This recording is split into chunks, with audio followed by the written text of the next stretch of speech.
Okay, this right here is stunning. And to me, purple is the most wearable, colorful eyeshadow. It might as well be a nude. Hey you, what up? Welcome to my channel, welcome back. Today, I'm gonna be reviewing and creating a look with the new NATASHA DENONA ROXA palette. This is a limited edition purple colored palette that's just in time for the holidays. I also have a couple of holiday bundles that I also may want to show you. But the focus today is mainly going to be on this brand new palette that just landed on my lap, and I'm so excited about it. I did get a couple of requests to review this already, so here we are. Without further ado, let's get into this video. Subscribe if you aren't already. You know the drill. I don't need to repeat myself. Let's jump right into it. NATASHA DENONA ROXA palette review, swatches, a look, a verdict, as always, for you.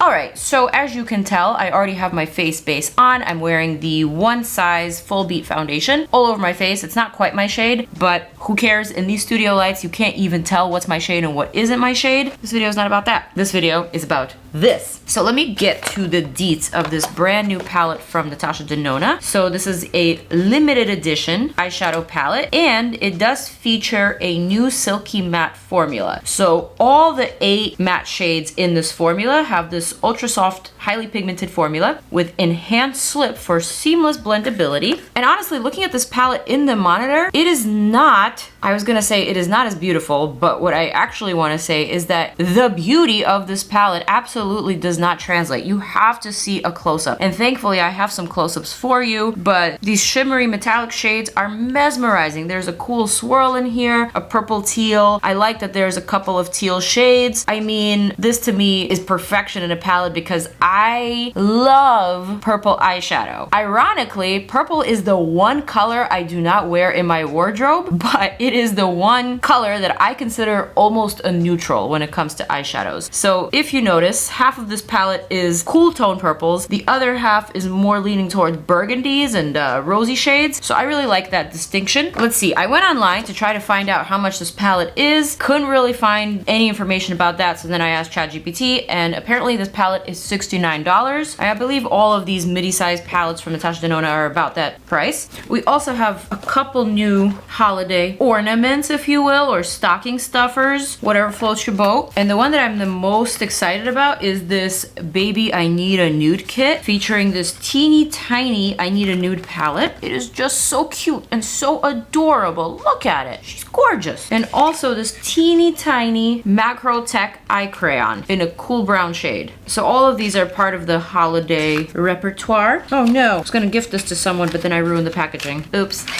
This one I'm not gonna open because I already have this in a full size, but also we have the Rose Cheek Duo. And last but not least, we have the High Gen Tinted Lip Mask infused with hyaluronic acid, formulated with phytosqualane to quench the lips. And we have it in 3 different shades, a nude, a red, looks like a berry tone. And this is what it looks like on various skin tones, from fair to deep. So we're gonna test all of that out. I'm going to conduct my swatches, but I'm gonna do that at the end of this video because I don't wanna be swayed by the swatches. I kinda just wanna look at this palette and I just want to play, you know? But I do wanna create a look that is fun and vibrant. And NATASHA DENONA palettes and eyeshadows are just so trusty that I never really truly worry about what I'm putting on my lids. I always know it's gonna work. So I'm just gonna prime my lids with my favorite eye primer from Fenty. I believe this one is discontinued. I have not seen this one on the Sephora site in a minute. All right, lids are primed, and now let's play. So immediately I'm drawn to this grapey purple shade called Jacaranda. For some reason, I read propaganda at first. Jacaranda. I'm gonna take, hopefully, a clean brush. Oh, and also, I completely forgot to show you how gorgeous this packaging is. I'm gonna insert a close-up so you can see how it just shifts from purple to green. It has this wavy vibe, so I'm gonna use this wavy mirror to match the vibe. But anyways, where were we? Jacaranda. I'm gonna pack on this purple shade close to my lash line. Oh, this is actually extremely smooth while still being powdery. I'm gonna pack that onto my lid, close to my lash line, but kind of on the outer portion of my lid. Okay, that looks pretty already, does it not? Next, I'm gonna take a clean, tiny brush and just diffuse the edges and lift it a little bit in a cat eye style. To me, purple eyeshadows look amazing with black. Earlier this summer, I went to a wedding in LA and I was wearing wearing a black ball gown. And so I did this black and purpley smoky eye. It looked phenomenal. I think I'm gonna insert a photo here because it was just like one of my favorite looks that I've done so far. And I remembered how much I love purple on my lids. All right, so now that I've done that, kind of want to add a little bit of that purple to the lower lash line, but very strategically, just to the outer corner, keeping very close to the lashes. Almost like as an extension of that cat eye lift. Just like that. Stunning. Honestly, this could be a one and done eyeshadow. If you want to skip liner and if you want to add a little bit of interest to your look, this would look great with a black turtleneck, very demure, with a cool nude lip, slick back hair, you see the vibe? Or with a plain white t-shirt and jeans, this could just be your little extra oomph of a pop. I see it and I like it. All right, I'm gonna flip this Mario E6 brush to the other side and I think I'm ready to add a little bit of interest. No, I'm not. I'm gonna blend out the smoky with a lighter matte eyeshadow. I want to test out more of these mattes. So I'm gonna use the same brush as before and I'm gonna dip into this shade here called Velour. It's like a cooler purple, but still on the light side, kind of like a lilac. And I'm gonna diffuse that in there. Oh my god, that is so pretty.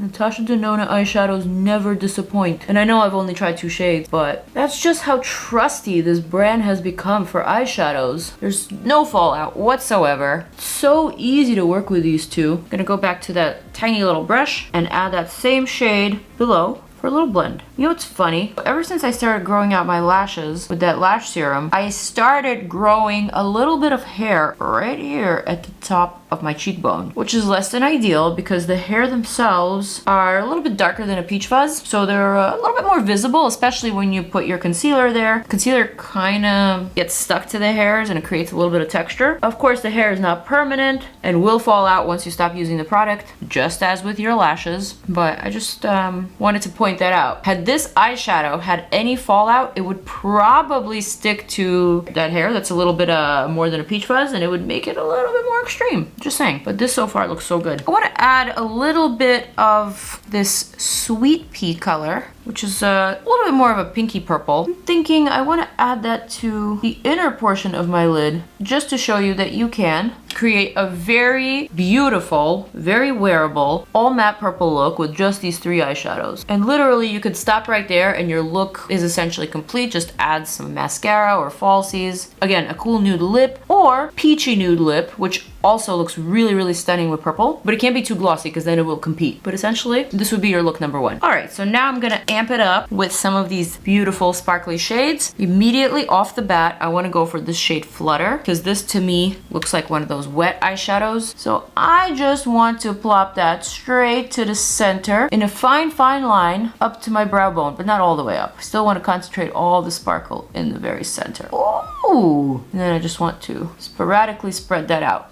Oh my god. This immediately just made it a little bit more festive, a little bit more party ready. This eyeshadow is very soft. It listens to your commands. It goes wherever you place it. It dissipates when you tell it to. So I love that. Even in the monitor, you can tell how much it's sparkling. Woo! However, I want to utilize some of these teals, and I am going to do just that. I always thought that teal and purple were those 2 colors that just look so magical together, so I'm gonna go for it. First, I am going to dip into the swirl shade, but I'm solely gonna pick up the blue and not the purple, so you need a teensy little brush for that. I'm gonna add that directly to my inner corner to create that little bit of interest. Oh, this is very pigmented actually. For such a light shade, you can definitely see the distinction. Oh, that just looks so good. So good. Now suddenly it's not a pinky purple, now it's giving a little bit more of that cool bluer tone. I appreciate. So now with my pinky, I'm gonna dip into the shade next to it. This one's called Stargirl. Looks like a shifty shade, teal and pink, which is perfect. I'm gonna dab that right here around the tear duct and kind of lift. Oh, that gives just the most stunning sparkle and almost a futuristic kind of effect. I like that because you never really see an eyeshadow like that in a purple palette. I feel like they always save these for those icy type of palettes. That looks so appropriate here. Oh yeah. I like how I'm just like minimally building it up. But again, you could stop right here. I guess my whole vibe for today is that any step could be a completed look, no matter what eyeshadow you add. So you could stop right here, add your mascara, your falsies, your liner if you wish, and that could be a look. Or you can keep going for fun. All right, I'm gonna do one more thing. I'm gonna dip into this purple. This shade is called Concord, like the grape, and it looks like a metallic purple with pink and gold flecks. So I am gonna plop that directly to my outer lid. Not really touching the smoke so much because I still prefer my smoke to be matte, but just in the movable part of the lid, just so you could see that metallic shift. Oh, it's so pretty. Sometimes you have to be very careful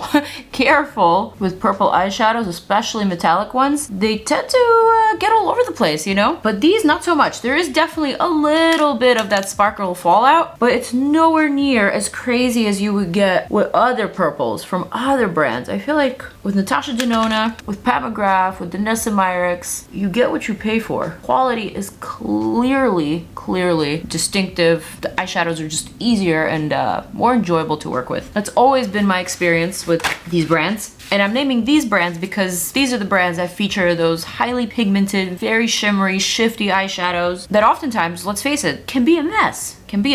They can ruin a look. But here we go. This is what we're working with so far. I don't know if I want to add anything else, but maybe I do, maybe I don't. I just like how controlled it is. And I think I'm gonna stop right here. I think I like this look and I don't think I want anything else. So yeah, I'm gonna add my mascara. I'm gonna go with my CoverGirl Cleantopia, one of my all-time favorite mascaras. It's one of a few mascaras that doesn't irritate my eyes after a long time of wearing it. Yesterday I went to an event and I put on kind of like an old mascara that was expiring, but I liked it because it was giving that very chunky, spidery kind of effect, which looks good on camera. And I decided that I need that kind of an effect if there's going to be professional photographers there and getting images and whatnot. I did that trick. It did look good on camera, but once I got home, my eyes were bloodshot red. And I wasn't even wearing a lot of eyeshadow. It was really because of that heavy mascara that was borderline expiring. What do you think of my look? Pretty. Right? Sexy. Sexy is what he said.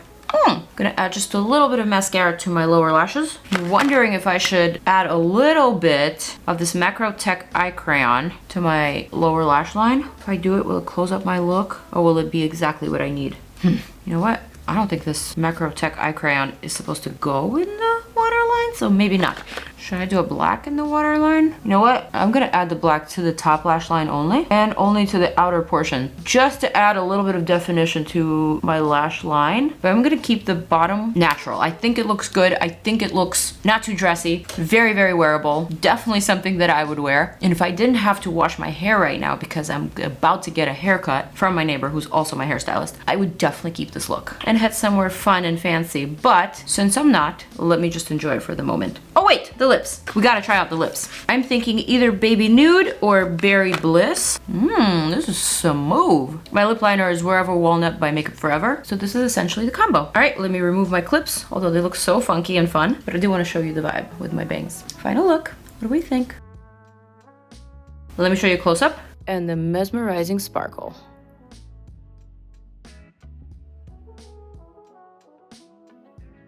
I tell you what I think. I think I don't want to wash this off. I'm thinking of ways to salvage my makeup but actually wash my hair. That's how much I like it. Purple tones have always been my jam for a little bit more than a nude eyeshadow. I feel like purple is definitely more of a neutral than a color. It looks great on all eye colors, especially brown and especially blue or green. Honestly, it looks really good on everyone because it's one of those tones that just brings out something special in every single eye color. It just makes everything more vibrant, more bright, more fun, more interesting, and I couldn't complain. As much as I love purples, I gotta say, this is probably my new favorite Natasha Denona palette. Yes, I said it. And even though it's a limited edition, I have a feeling that this one should be here to stay because it is just such an immediate classic. Not only is it good for the holiday season, but I think it's great all year round because like I said, purple is super wearable, it's super versatile, it works on everyone, on every skin color, eye color, and this palette has got it all covered when it comes to the purple. So to me, this is a 10 out of 10, honestly, if I'm being honest. I see myself reaching for this all season long. New fave, I said it, and that's that. So I hope you guys enjoyed this video. Thank you so much for watching, for tuning in. Let me know your questions, comments down below. Let me know if perhaps maybe you want to see this palette interpreted in a different way, in a YouTube Shorts or in a Reels or on TikTok. Let me know. I'm all ears and eyes. Comments below. I will see you guys in the next one. Peace out. Zooming on out. More videos. Deuces.